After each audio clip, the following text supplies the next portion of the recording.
Hi, this is Scott Garibay, and I want to talk about one of my failures.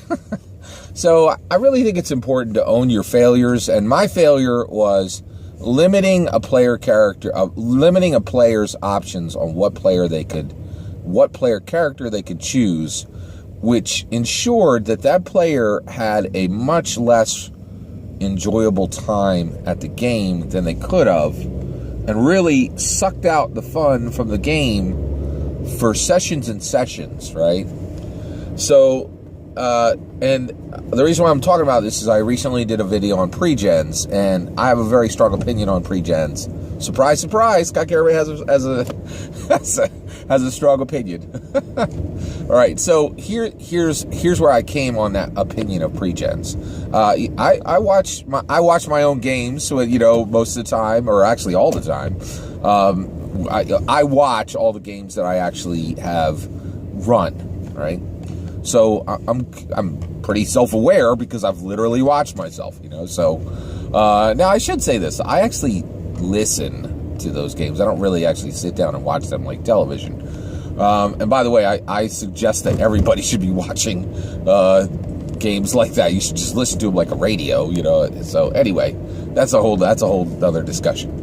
But so basically, you could see this game on nerdarchy.com.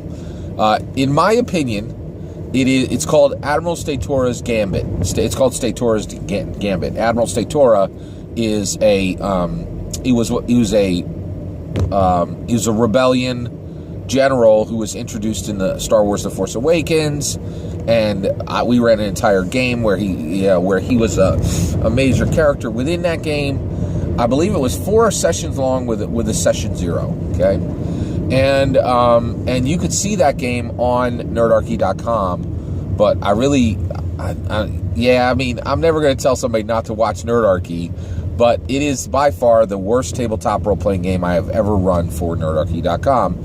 And the reason why is I lost control of that game. That game ended with player characters about to kill each other, right? And there was a lot of agita, with me as a player, because I lost control, where I did not put villains strong enough in front of the players so that they were concerned enough to fight the villains rather than fight themselves. And I had to end that game because I had to cut it short, right?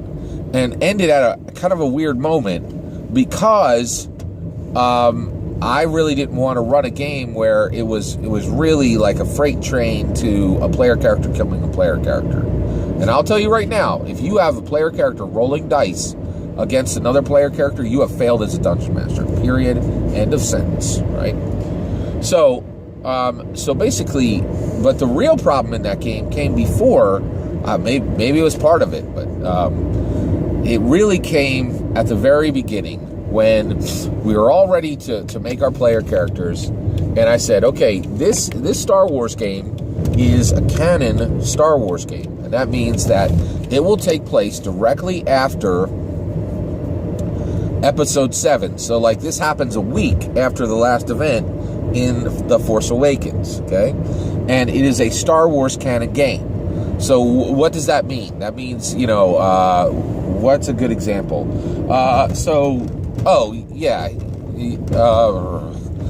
struggling to think of a purely EU thing, right? Here's a good one. A good example would be, I think his name was Starkiller. He was Darth Vader's apprentice, right? So that's pure EU. That's pure Legends content. Starkiller, I'm actually pretty sure that was the name of Darth Vader's apprentice. He had 2, I think it was in The Force Unleashed. It was 2 very specific video games, and there was an entire story about about the apprentice that Darth Vader raised, who was not Ahsoka Tano, right? And that character exists 100% outside of Star Wars canon. So no one could bring that person in as a character, right? Or play that person as a character. You can't bring... So this is all like Admiral Thrawn. Now, I know he was recently brought into canon through Rebellions, but he wasn't canon when we were playing. So you couldn't really mention Admiral Thrawn in my game, right? So I put limits on that game, right?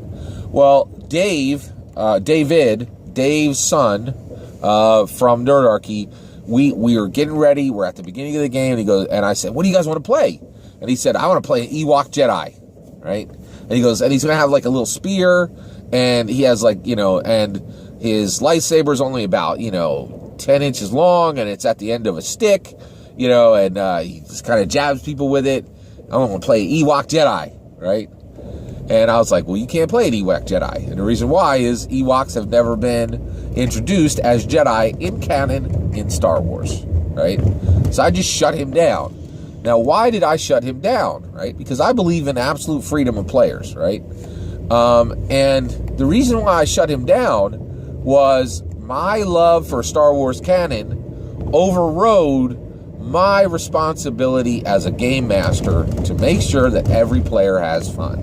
And that Ewok Jedi was full engagement for David, right? He would have been... Now, the reason why I know this is we are right now about to run another Star Wars campaign at Nerdarchy, and guess what the request was? It was a non-canon Star Wars game so that an Ewok Jedi could be run, right? Now, he may not end up running the Ewok Jedi. He might figure out some other crazy thing that's never been introduced in Star Wars before, right? But the reality is, it's my responsibility as a game master to let the players pick what they're going to play, and then I am actually going to do a good job to make a good mix of what is actually needed, right? And to make sure that they have fun so that they choose the racing class they want to choose, and especially one that they're really engaged and excited about. And then I build a world where that makes sense, right? That's the best way to run a game, is you want engagement from your players, right? Now, that's the real issue is you really want to do everything you can to allow every piece of official documentation and even stuff that really isn't even official. If your player's excited about it, you need to mold your world so that they're going to be able to play what they want to play. I would say there are some exceptions to this. Some of them where dungeon masters should continue to talk to their players, game masters should continue to talk to their players, is whenever you have a player character who is making a build that is specifically going to be a problem for another player character, right? So, if somebody says, "Oh, I'm making a high elf who absolutely refuses to ever sit around a table or ever share a meal with a half orc," you got to talk some more, because if that's what they're really excited. And the other issue is sometimes the real world will invade your game, right? So you have a player who's saying, "Hey, I want to make a high elf character who absolutely refuses to ever share a meal with a half orc." You might need, if that person is your friend, if that person isn't your friend, go find somebody else to get at your table. Seriously, do not continue down that road, right? That person is sending a signal, right? And if they are your friend, you need to say, "Hey, listen, I want to talk to you about some things, buddy." And you need to start talking about tolerance and you need to get into some serious social justice warrior stuff with your friend. Like sometimes, you really got to watch what you're playing, right? And see, and just recognize the signals that your friends are sending you, like saying, "Hey, friend, we got to talk. You have a problem in your life. We got to fix it together." So that's my point, is I actually failed David in that game by shutting down his Ewok Jedi idea, and I shouldn't have done that. And I and having done my pre-gen video, I now realize that. So I just wanted to share that with you. And the reason why I think it's really important to talk about, the reason why it is very important to actually talk about failures is so that you can recognize them and fix them. Thank you.